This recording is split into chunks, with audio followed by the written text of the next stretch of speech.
म चाहिँ उठेर बिहान घाँस काट्न गएर चाहिँ आएँ। त्यसपछि मलाई चाहिँ एकदमै पनि घाम लागिरहेको थियो। म चाहिँ एकछिन चाहिँ थकाइ मार्नलाई चाहिँ बसेँ। अनि त्यसपछि मैले चाहिँ गएर चाहिँ चिसो पानीले चाहिँ मुख धोएँ। अनि त्यसपछि चाहिँ मैले चाहिँ लसुनहरू सुकाउनु पर्ने थियो। लसुनहरू पनि सुकाएँ। अनि यता चाहिँ भाँडा पनि माझ्नु थियो। अनि भाँडासारा पनि सबै माझिदिएँ मैले चाहिँ। अनि चाहिँ ढोका खोलेर भित्र गएको म चाहिँ हैन। अनि चाहिँ ढोकालाई एकछिन अड्डाएँ। त्यो चाहिँ धेरै अड्डिन्न कि मेरो ढोका चाहिँ। अनि त्यसपछि गएर चुलामा हेरेर चाहिँ आगो चाहिँ मरिसकेको रहेछ। आमाले त्यही पनि दुध टेकाएर जानुभएको छ काम। अनि चाहिँ आगो हेरेर आगो पनि रहेनछ। मलाई चाहिँ एकदमै भोक लागिरहेको थियो नि त। मलाई के बनाएर खानु थियो।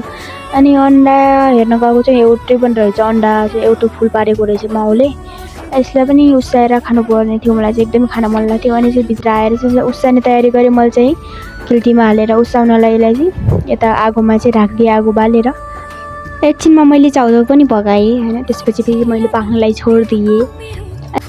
फाइनली मेरो चाउचाउ पनि रेडी भइसकेको छ। हेर्न सक्नुहुन्छ कति एकदमै पनि राम्रो भएको थियो।